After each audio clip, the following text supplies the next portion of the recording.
Ibu-ibu udah ketemu? Ibu-ibu kalau mencari itu lebih cepat ya.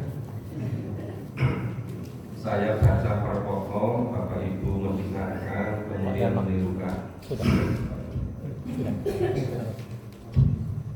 A'udzu billahi minasyaitonir rajim.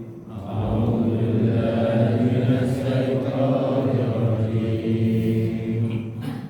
Wa ja'alna fiha rawasiya samiqat. Wa ja'alna fiha rawasiya samiqat. Wa asqainakum ma'an furada. Wa asqainakum ma'an furada. Kok sepertinya masih kurang semangat ya? Ayatnya 27, ayat 27. Ya, kalau begitu kita ulangi lagi ayat 27 ya. Sepertinya masih belum begitu semangat. Padahal masih tanda muda. Wa ja'alna fiha rawasiya samiqat. Wa ja'alna fiha rawasiya samiqat. Wa asqainakum ma'an furada. Wa asqainakum ma'an furada.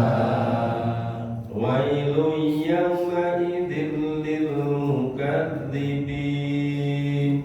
Wailun yawma'idin lil mukadzibin. Inqalibu ila ma kuntum bihi tukadzibun. Inqalibu ila ma kuntum bihi tukadzibun. Inqalibu ila dhillin fi thalathi syu'ab. Inqalibu ila dhillin fi thalathi syu'ab. La dhulilin wa la yughni minal lahab. La dhulilin wa la yughni minal lahab. Innaha tarmi bisarin kal qashar. Innaha tarmi bisarin kal qashar. Ka'annahu jimalatun sufar. Ka'annahu jimalatun sufar.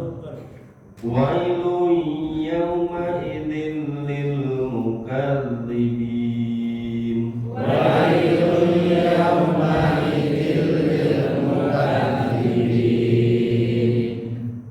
Hadza yawmu la yantiqun. Hadza yawmu la yantiqun. Wa la yu'dhanu lahum faya'tadirun. Wa la yu'dhanu lahum faya'tadirun. Wailun yawma'idin lil mukadzibin. Wailun yawma'idin lil mukadzibin. Hadza yawmul fasli jama'nakum wal awwalin. Hadza yawmul fasli jama'nakum wal awwalin. Wa in kana lakum kaidun fakidun. Wa in kana lakum kaidun fakidun. Wailun yawma'idin lil mukadzibin.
للمكذبين ويل يومئذ للمكذبين كلوا وتمتعوا قليلا إنكم مجرمون كلوا وتمتعوا قليلا إنكم مجرمون ويل يومئذ للمكذبين ويل يومئذ للمكذبين وإذا قيل لهم اركعوا لا يركعون وإذا قيل لهم اركعوا لا يركعون ويل يومئذ للمكذبين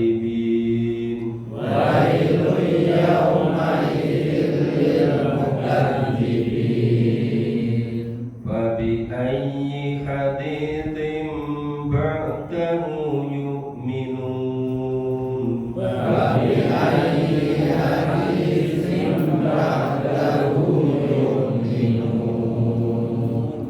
Ya, kita pahami perpotong mulainya 27.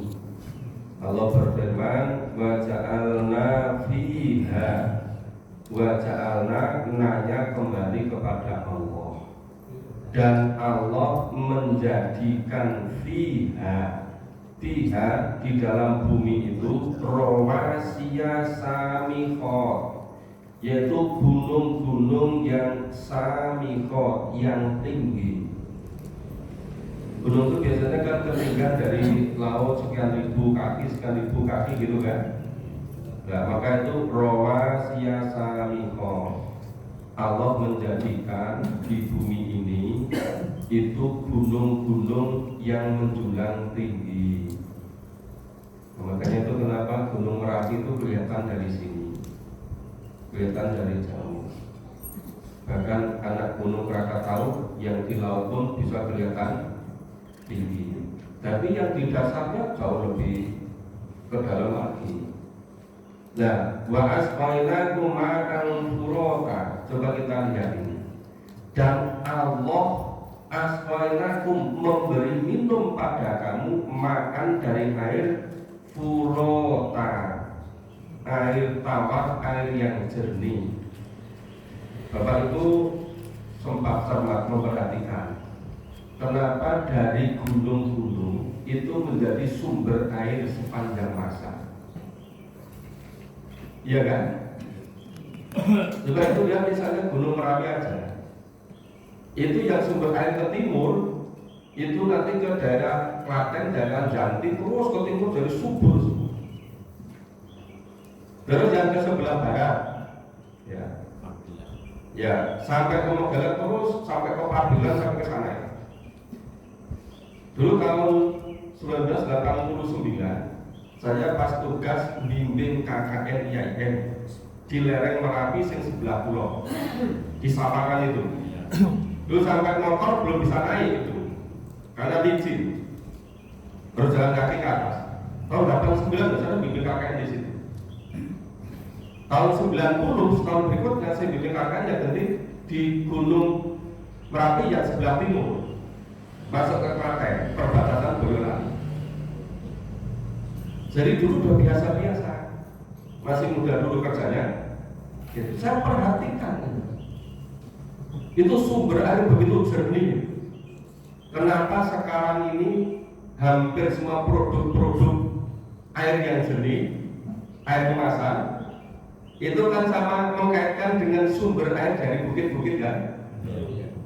Itu karena sepanjang masa, itu jernih sekali, menyejukkan sekali.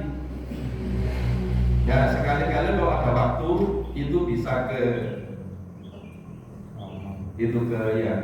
Karangnya ke timur. Itu ada saudara kita punya usaha besar namanya Agrowisata Amanah. Itu yang punya dulu Pak Sri Pomo, asli Wonogiri, tapi dulu kerja di minyak di Balikpapan.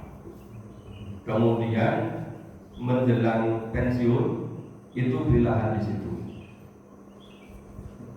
Itu sekarang sekitar 10 hektar. Itu tiap hari ribuan orang datang ke situ. Itu sumber air dari Gunung Lawu nggak pernah berhenti. Untuk agrowisata aman itu ketika lebih tinggi sedikit nanti ada namanya air terjun Tawamangu kan? Ya. Itu yang ke sebelah barat, nanti ke sebelah timur ada lagi.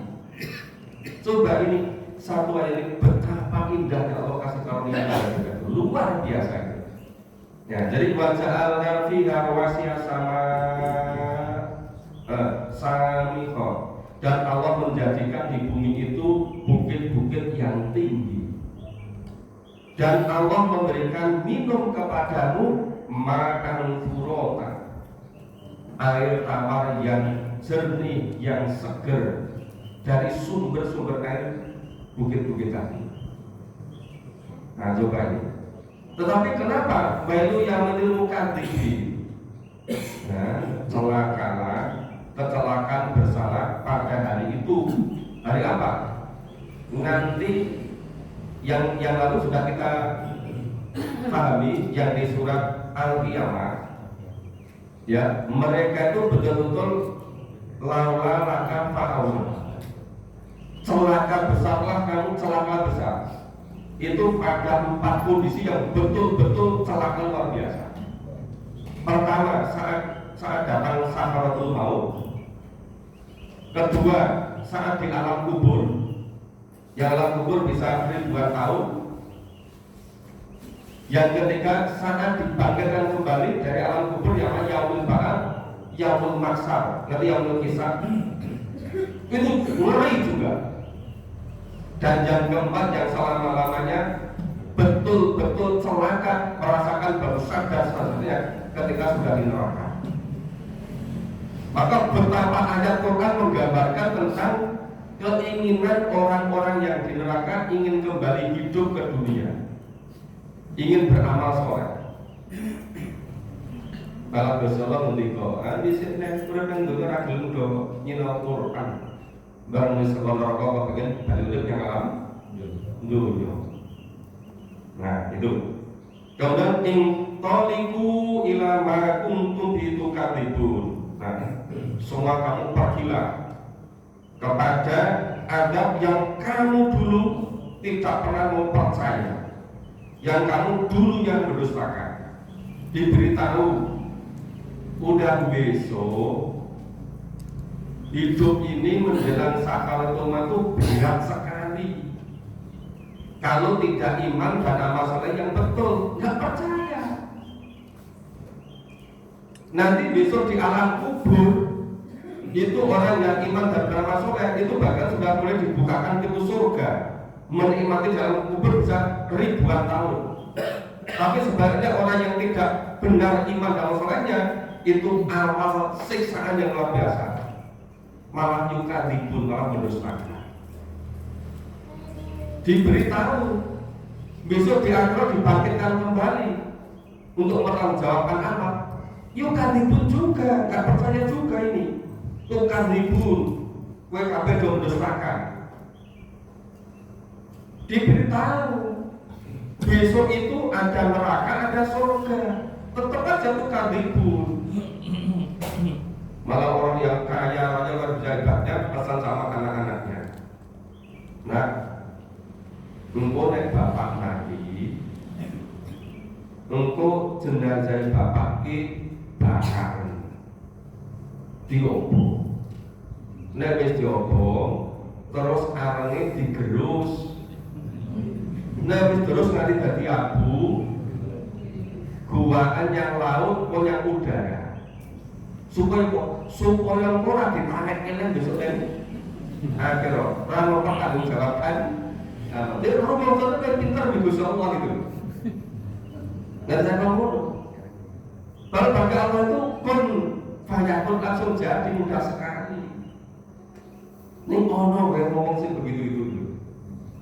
Maka dikatakan, nah kamu semua pergilah kepada siksaan yang kamu dulu diomongin ra pernah percaya, selalu tukar dibun.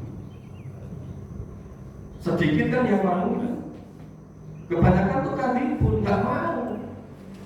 Nah, terus intoliku ila dilli di salati su'a. Coba ini. Nah, kamu nanti ya akan disiksa yang siksaan itu memiliki 3 cabang. Nah, 3 cabang ini misalnya salati su'a, 3 cabang itu hanya untuk memudahkan. Jadi anggap siksaannya itu dari cabang dari arah kanan, dari arah kiri, dari arah atas. Tapi sebetulnya itu mewakili dari seluruh penjuru. Bukankah ada hadis yang intinya ada loh siksa kubur itu orang merasakan himpitan bumi itu sampai anggota tubuh paling kanan itu ketemu anggota tubuh paling kiri. Karena betapa beratnya siksa kubur. Ada yang anggota tubuh paling atas, umbul-umbul, merasakan jepit bumi selama di kuburan sampai ketemu anggota tubuh paling bawah, tumit. Saking beratnya siksaan kubur. Itu bagi orang yang dia kerjanya bukan ribun itu. Yang kerjanya itu menghalang-halangi orang mendengarkan Quran. Selalu dihalang-halangi. Sejak zaman Nabi sampai akhir zaman selalu ada orang seperti ini. Nah, maka kalau orang itu iman amal saya benar, begitu meninggal dunia, awal dia kesejahteraan kebahagiaan. Jadi orang yang iman amal saya benar itu di alam kubur itu sudah seperti di alam surga. Digambarkan tidurnya itu tidur seperti manten baru. Kalau Pak Ismu sudah lupa ya? Sudah lupa udah lama gitu kan? Ya. Nah Mas Gito mungkin segalingan gitu. Itu gambaran kok betapa nikmatnya manten. Itu gambaran seperti di alam kubur. Dan itu lamanya bisa ribuan tahun, bahkan mungkin bisa jutaan tahun. Padahal kita di dunia ini hanya untuk berapa seumur kita. Ya umur kita paling berapa? Ada yang 70, 80. Kalau bapak saya dulu pernah tinggal di pedalaman desa di lereng Gunung Lawu, masih jernih. Ya, bapak usia 105 tahun. Dan saya itu umur baru 61 tahun ini sakit-sakitan. Karena beda, bapak saya terus selalu bangun jam 3 setengah 4 pagi, langsung ke masjid, sampai setelah subuh dikit terus ke sawah. Kenapa? Di sawah penuh dengan embun, ya udara jernih pagi. Nah saya sejak muda, pagi-pagi jam 3 udah ke bandara, sudah penuh polusi. Dulu sering tiap minggu sekian hari, jam setengah 2 pagi, berangkat dari Bandung. Subuh sampai Bandara Soekarno-Hatta. Nanti setengah 7 udah terbang, setengah 7 udah mendarat di Hadi Sucipto. Jam 7 udah mulai ngajar. Sering acara tim-tim itu dari Bogor. Setengah 3 sudah keluar dari hotel. Jam 3 udah naik bis damri dari Bogor ke Soekarno-Hatta. Ya. Jam 5.30 udah terbang, setengah 7 udah mendarat di sini. Lah hari-hari kerjanya begitu, gimana usia bisa panjang? Udah penuh polusi. Saya pernah juga itu, pas dulu jadi dekan, sore hari masih ngisi acara di Pare-Pare, Sulawesi Selatan. Karena dulu jalannya masih sulit gitu. Sore berangkat dari Pare-Pare, malam bermalam di Makassar. Pagi-pagi habis subuh ada penerbangan dari Makassar ke Jogja. Selisih 1 jam juga jalan dari sini. Itu mau wisuda, mau pindah kuncir Wijawan itu jam 8. Nggak terlambat berangkat dari Pare-Pare. Tapi yang rumahnya nempel tembok kampus selalu terlambat. Inilah misteri kehidupan. Hari ini saya masih punya jadwal hari ini 4 sesi di Pare-Pare sana. Mestinya saya harus berangkat di sana sejak kemarin. Jadi saya bilang sementara kita pamit dulu ya, saya belum mau tinggalkan Jogja. Jadi hari ini punya 4 sesi di Parepare. Tapi karena saya tetap ingin bersama Bapak Ibu, ya pokoknya kita nggak usah berangkat dulu di sini dulu aja. Supaya kita tuh ngerti.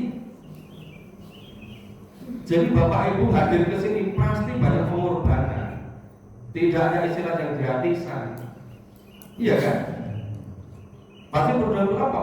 Berjuang untuk mengalahkan rasa kantuk, berjuang untuk mengalahkan rasa dingin. Ya. Berjuang ke Baitullah itu sini untuk mengalahkan rasa, mungkin ada yang sedikit agak lindu-lindu sakit-sakit gitu kan, tetap aja melangkah ke Baitullah. Itu semua nanti gantinya dengan surga. Maka ini orang-orang yang selalu tukar ribun tadi apa salah? Intoniku ila diri di tarati suka. Saudara, pergilah kamu ke tempat siksaan.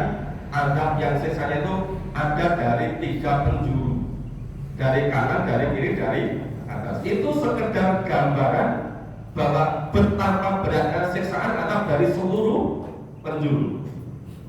Terus la dolili wala turmilalah. Jadi tadi itu tidak pernah bisa melindungi dan tidak pernah bisa mencegah dari lahar. Ya, api neraka yang membakar. Masih ingat kisah Abu Lahab kan? Di awal-awal dulu kita mulai melewati surat Lahab kan? Nah, ini terbawa terus sini firman Allah ini. Ya. Terus innaha tarmi bisaring kal qasha. Nah, sesungguhnya neraka itu melontarkan bunga-bunga api sebesar atau setinggi istana. Itu bunga api neraka loh.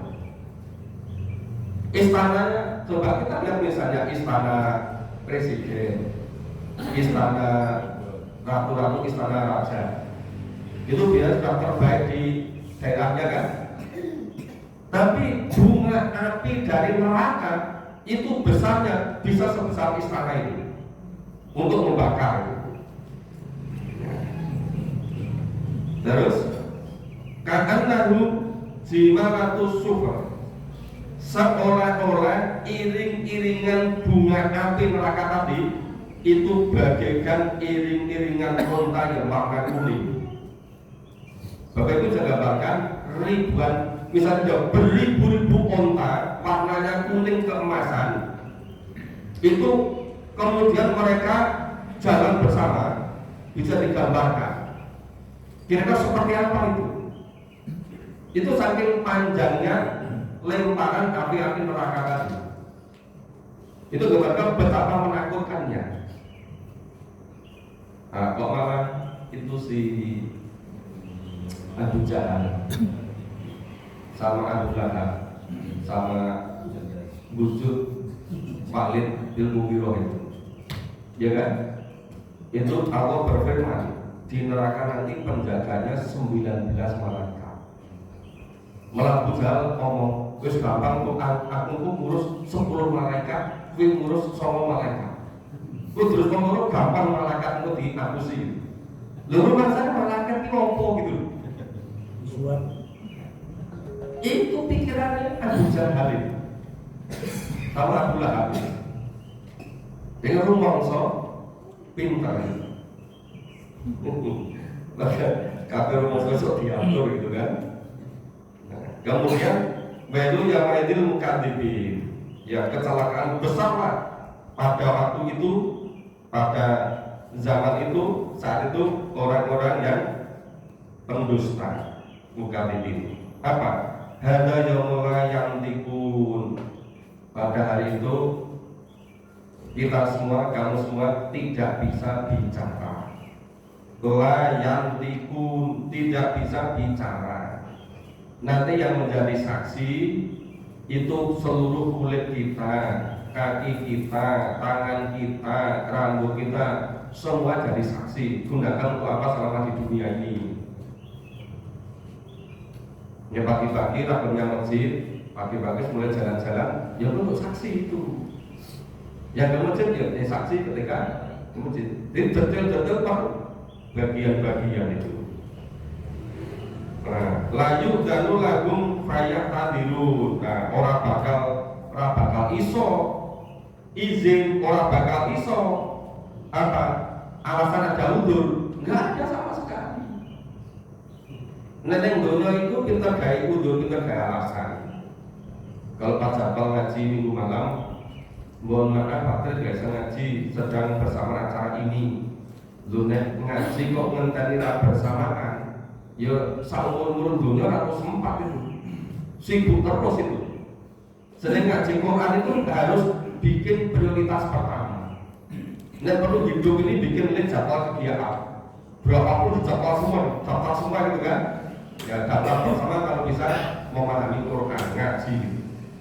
Jadi terus pertama, bukan orang ngaji sak longgare. Agar bersamaan Quran dan ngaji, lo kapan nggak paham Quran? Nggak pernah bisa kalau sekedar sebagai santri. Sekarang kan banyak itu kan, nggak bisa datang ke ngaji Quran, alasannya ada kesibukan ini. Nah, ngonten longgare nggak pernah ada kesempatan itu. Selalu sibuk ini. Nah, maka itu wala yu'danu lahum fayaktadiru. Mereka tidak akan bisa meminta izin, sehingga tidak pernah juga mereka mengajukan ada undur. Orang iso.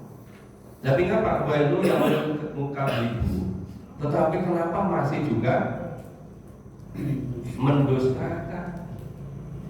Nah, ada yaumul fasl. Itulah nanti akan datang namanya hari keputusan. Ya, jamaknakum wal awali. Pada hari keputusan itu Allah mengumpulkan kamu semua, kita semua dari manusia pertama sejak Nabi Adam sampai akhir zaman. Itu jamaknakum wal awali, mengumpulkan seluruhnya, nggak ada satupun yang boleh makan. Saya katakan orang-orang kafir itu sama menyesal, ngerti yang perlu demen itu jadi lemah bayi. Iya kan? Karena menyesalnya, tapi tidak pernah yang bisa kelewatan. Semuanya dikumpulkan sejak mula pertama manusia pertama sampai akhir zaman. Makanya jamaknakum wal awwalin. Pada hari keputusan itu Allah mengumpulkan seluruh manusia dari paling awal sampai paling akhir. Orang Islam Allah menggonggung kelewatan mengsuci dari sekian triliun orang, nggak pernah ada yang bisa kelewatan. Wa in kana lakum kaitum faqidu. Nah, coba itu sampai di tangan Allah. Nah, jika kamu semua punya tipu daya, buatlah tipu daya kepada Allah ketika itu nanti. Wes sama gawe tipu daya apa gitu. Wong baru di dunia, tokoh-tokoh kafir Quraisy itu setiap membuat tipu daya pada Nabi dan para sahabat, pasti Allah memberitahukan rahasia. Terbongkar terus kan? Sampai ketika berbagai tokoh-tokoh kafir Quraisy membuat kesepakatan rencana sekian lama akan membunuh Nabi. Maka suatu malam rumah Nabi dikepung. Allah menyampaikan rahasia itu pada Nabi. Maka Nabi bilang kepada Abu Bakar, Abu Bakar siapkan unta, kita akan pergi. Abu Bakar itu nggak perlu banyak faktor. Ini saatnya dia Nabi nggak perlu begitu. Dia sudah siapkan aja. Siapkan. Begitu malam, seluruh penjuru rumahnya dikepung. Tapi mudah sekali juga Allah menyelamatkan. Nabi keluar rumah tanpa diketahui oleh seluruh penjaga-penjaga dari orang kafir Quraisy tadi.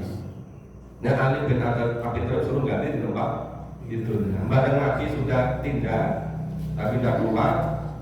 Enak sing ngintip. Isi yang jeruk, isi kemulan gitu kan.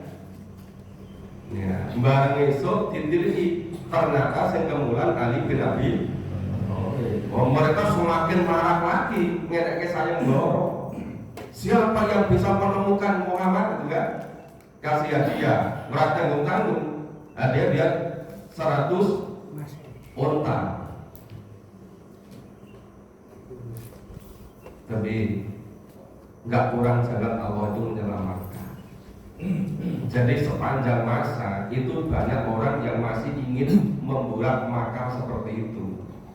Sampai sekarang pun, sampai kapanpun. Tapi Allah tidak membiarkan orang-orang yang beriman itu disakiti sengsarakan oleh orang-orang yang kafir. Allah selalu menyelamatkannya. Makanya gitu, fa'in kana lakum kaitum faqidu. Nah, jika kamu semua punya musyrikah, punya tipu daya, coba buatlah tipu daya. Orang bakal risau ketika hari paling itu. Baru yang majul mukadibun ayat 40. Innal muttaqina fi dhilalin wa uyun, dan sesungguhnya orang-orang yang bertakwa mereka akan berada pada dhilal, pada naungan yang teduh, wa uyun, dan disediakan sumber mata air. Nah, serba menyenangkan. Tapi yang namanya takwa itu nggak mudah. Takwa itu kan melaksanakan seluruh apa yang diperintahkan Allah dan meninggalkan seluruh yang dilarang oleh Allah. Dan seluruh yang diperintahkan ada pada Quran, yang dilarang juga ada pada Quran. Jadi tanpa memahami Al-Quran tidak mungkin bisa bertakwa. Jadi kelihatannya cuma satu kata, takwa. Tapi nggak mungkin akan bisa takwa kalau nggak sungguh-sungguh memahami tuntunan Allah dan mengamalkannya. Maka gampang ngomong, gue syaratnya takwa. Nek ngomong gampang berarti lo ngerti takwa ini apa? Iya kan? Dikira tahu takwa dari Sumedang ya? Bukan itu. Ya, jadi takwa dalam pengertian melaksanakan yang dituntut oleh Allah, meninggalkan apa yang dilarang. Maka ya perlu sepanjang masa selama hidup di dunia ini. Hidup dunia kan cuma sebentar. Nah, orang yang bertakwa itu ya dilindungi oleh Allah dengan lindungan yang sangat teduh, serba indah, uyun, tersedia sumber-sumber air yang jernih, gemericik demikian rupa. Wa fawakiha mimma yastahun. Nah, di dalamnya tersedia buah-buahan dari berbagai macam jenis yang mereka inginkan. Mimma yastahun, yang diinginkan seperti apapun ada. Maka kalau ketika di dunia ini tidak mampu beli apa buah yang paling mahal, ya, misal belum mampu beli, ya sabar. Nanti di surga semua disediakan. Oh, ini nggak mampu beli durian montong yang impor dari Thailand yang harganya per biji 500.000, nggak mampu beli nggak apa-apa. 500.000 lebih baik disodakokan untuk amal jariah ke Baitullah, ke masjid. Insya Allah pahalanya ngalir terus, ya kan? Jadi di dunia ini memang pemenangan diri. Dunia itu bagi orang yang mukmin itu hanya satu, untuk menggambarkan diri pada Allah. Maka manusia yang paling ideal adalah menjadi hamba Allah. Tidak ada yang lebih ideal dari itu selama di dunia ini. Menurut anak kecil itu teknologi jadi apa? Biasanya dari duniawi kan, oh jadi dokter, jadi engineer, ya itu semuanya baik.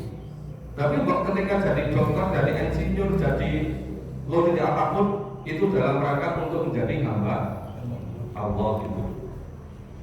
Mau jadi bupati, mau jadi gubernur, jadi presiden, baik selama digunakan untuk menggambarkan diri pada Allah. Jadi manusia yang paling ideal adalah menjadi hamba Allah gitu. Nah, tadi orang yang jadi hamba Allah itu, orang yang bertakwa itu disediakan kemenangan di surga yang luar biasa, nikmatnya, selain sumber-sumber air, disediakan seluruh buah-buahan apa yang mereka inginkan. Kulu wasrobu hani'an, mereka makan minum dengan penuh nikmat, penuh lahap. Yang ada cuma dua, nikmat dan nikmat sekali. Ya kan? Adanya cuma serba lezat dan lezat sekali. Orang yang dulu ini mana roti nak sedih khawatir itu kena kolesterol gitu kan? Di sana nggak ada itu. Itu hanya penyakit di dunia ini.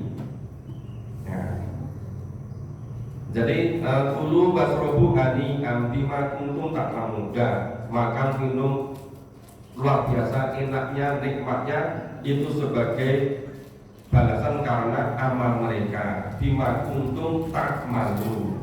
Jadi semuanya karena usahanya dikerjakan. Ingin masuk surga kok enaknya nggak mau berusaha, ya nggak mungkin. Masuk neraka aja sekarang semakin mahal. Dan seringkali neraka lebih mahal dari surga kan? Sampai berpuluh-puluh juta. Itu cuma ingin antri masuk neraka. Apalagi yang ingin masuk surga, dia harus lebih sungguh-sungguh gitu kan? Inna kadzalika najzil muhsinin. Sesungguhnya itu adalah balasan karena berbuat baik. Jadi itu balasan dari orang-orang yang berbuat baik. Baru dikatakan baik itu kalau sesuai dengan tuntunan Allah dan Rasul. Kalau baik menurut manusia itu mesti beda-beda semua. Ini baik menurut Allah dan Rasul. Jangan baik menurut setan. Gambar pagi sudah sering saya sampaikan. Itu baru manusia pertama, namanya Adam dan Hawa. Allah sudah beritahukan, ya Adam, ya Hawa, jangan kau sentuh, jangan kau makan buah ini. Malah dibujuk oleh setan. Setan malah nambahi apa? Kuwi jenenge buah kuldi. Nek mbok pangan, kamu bisa kekal di surga. Dibalik oleh setan kan? Loh, Adam dan Hawa tergelincir. Ya, kena bujuk rayu dari setan. Malah ada apa makan buah tadi, akhirnya turun dari surga ke dunia. Itu mudah tergelincir. Itu apa? Karena bujuk rayunya. Sekarang juga begitu. Mau pacaran esok-esok, minggu-minggu. Rencananya masjid, minggu-minggu yang masjid. Kalau banyak acara senang-senang itu, mulai bangun pagi orang kantor gitu kan, itu karena bujuk rayu orang situ yang masjid gitu loh. Nah coba betapa banyak yang begitu, iya kan? Terus ulang lagi, baik itu yang majlis kanifin apa? Ini Bapak Ibu, coba di ayat 46 ini, coba. Kulu mata-mataku qalilan innakum mujrimun. Ini orang-orang yang pendosa tadi, mujrimun tadi. Silakan kamu semua makan bersenang-senang qalilan sebentar ketika di dunia ini. Jadi dunia ini memang tempatnya hura-hara senang-senang orang yang mujrimun.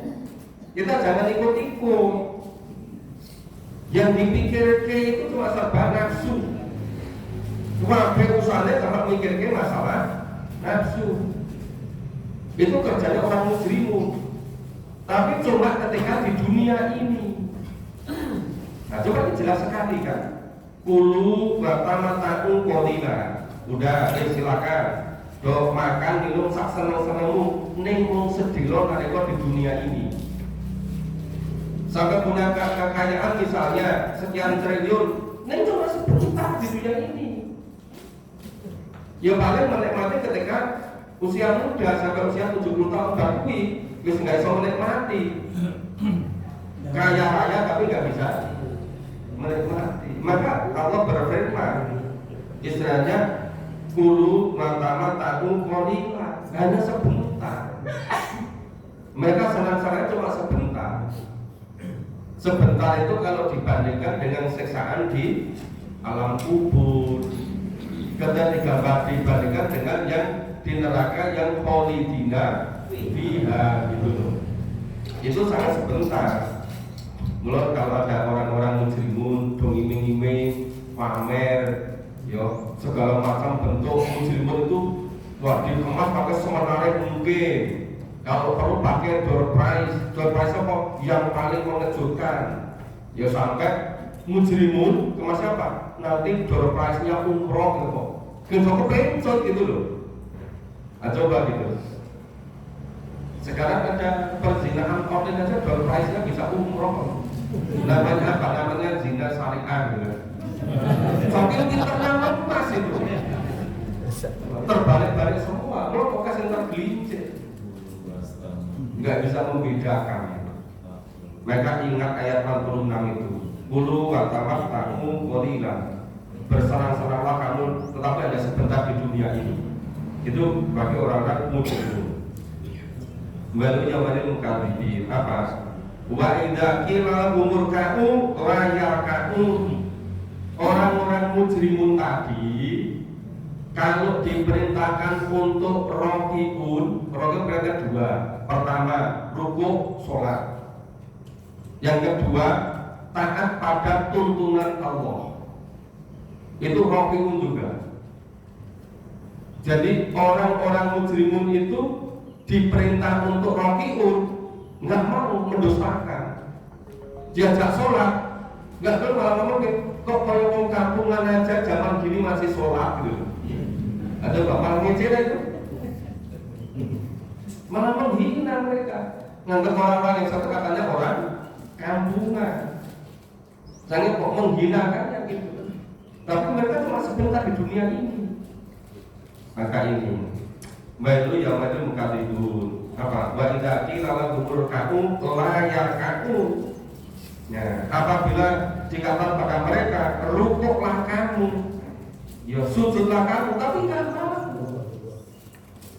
Diajak rukuk nggak mau, diajak sholat nggak mau, diajak mentaati tuntunan Allah, kompomennya gitu. Terus baik itu yang maju mukadzibun. Apa? Fabi ayyi hadirin ba'dahu yumin. Ini paling intinya nih. Ayat terakhir, ayat 50. Nah, mereka itu tidak mau beriman pada Al-Quran. Ketoke yo Islam, ning jinjok ora gelem Quran. Tanpa Quran tidak ada Islam. Lah mendino ngoro-ngoroan ora gelem nyinau Quran, lha Islam sapa ngendi? Iya kan? Sumber Islam itu Quran dan Sunnah. Tapi mengatasnamakan Islam orang gelem blas jakinau Quran. Apa? Ya hanya untuk memikat orang-orang penduduk Islam. Padahal mendustakan Quran. Jadi kalau yang kayak ini yang ayat 46 mereka bersenang-senang sebentar di dunia ini. Terus yang ayat 48 diajak apa itu mentaati Allah dan Rasul nggak mau, mereka berdusta. Yang ayat 50 ini keseluruhan misra iman pada Quran. Gimana? Wong Islam tapi nggak iman pada Quran. Jonggur ikut-ikut umjai jamaah. Maka sering saya sampaikan, Islam itu tidak pernah bisa dikalahkan oleh apapun, oleh siapapun sepanjang masa. Yang bisa dikalahkan itu hanya orang-orang Islam yang tidak mengikuti Quran. Maka kenapa Islam itu orang Islam itu selalu dihancurkan dari orang Islam sendiri, dari dalam sendiri. Karena orang Islam yang tidak mau dengan Al-Quran itu bahkan dipecah belah demikian rupa.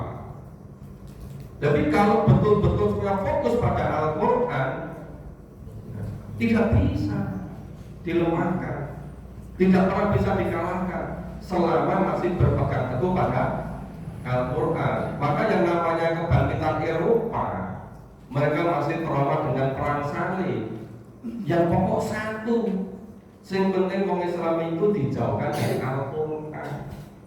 Maka Deborah telah musuh di seluruh dunia untuk satu tujuan, menjauhkan umat Islam dari Al-Quran. Sekarang sudah berapa tahun dan hasilnya luar biasa. Sampai dari kota-kota besar sampai ke pelosok sampai grassroots, orang Islam itu jinjo, nggak mau Quran. Nah begitu yang Quran, teroris radikal itu. Mengenai pembukaan Quran itu namanya radikal itu. Intoleran itu.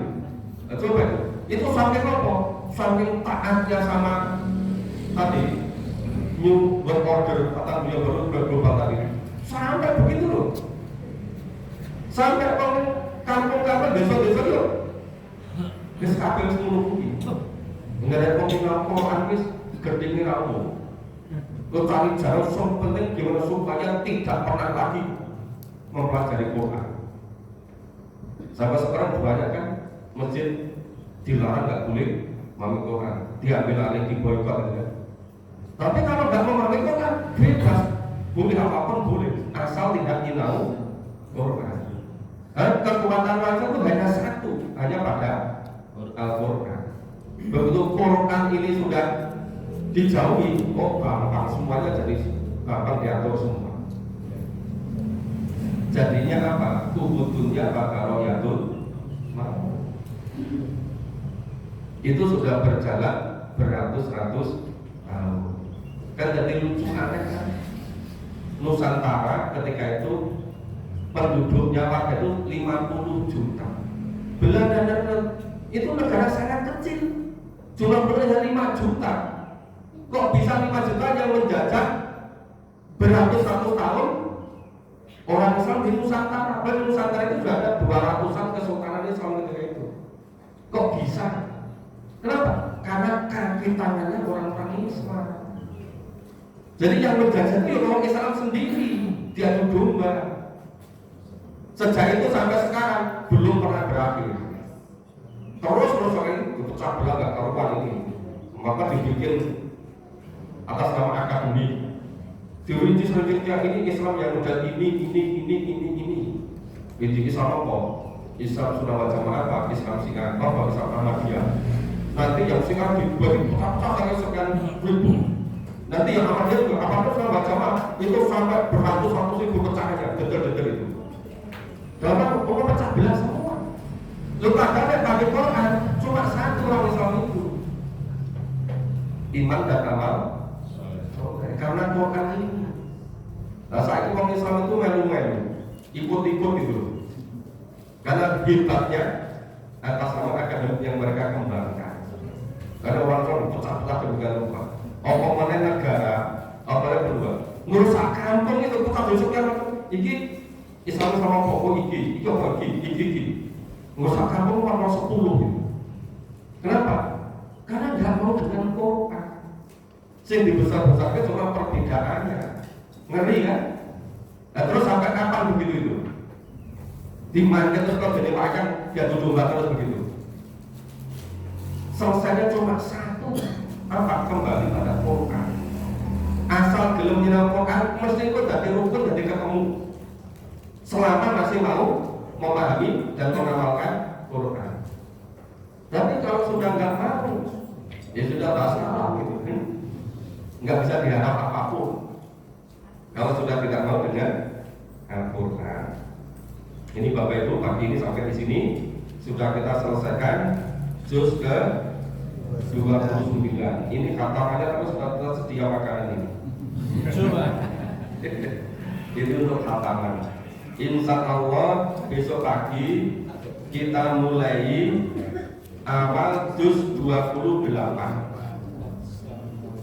Ya, surat ke 58 namanya surat Al-Mujadilah. Jadi selama 2 bulan sudah menyelesaikan 2 juz. Juz 30 selesai, juz 29 selesai. Insya Allah besok pagi hari Senin kita mulai juz 28. Awal juz 28. Tapi jangan lupa Bapak Ibu nanti malam ngaji di rumah Samisari. Ya, kajian tematik berbeda dengan yang di sini. Nanti nanti jam 9 yang diundang Pak Ramadan silakan. Saya juga menyempatkan mau datang. Walaupun saya ada 4 sesi yang di Parepare, tapi saya berusaha ikut datang juga ke rumah Pak untuk bagaimana kita membangun ukhuwah, kita membangun kebersamaan. Ya semoga Allah senantiasa melindungi kita semua. Semoga Allah masih memberi kesempatan pada kita untuk menyelesaikan pemahaman kita terhadap Al-Quran. Baru 2 bulan, baru selesai 2 juz. Mudah-mudahan masih ada kesempatan 28 bulan lagi sehingga bisa selesai 30 juz. Mohon maaf kalau ada kurang dan salahnya. Kita akhiri bersama dengan baca hamdalah dan doa kafaratul majelis.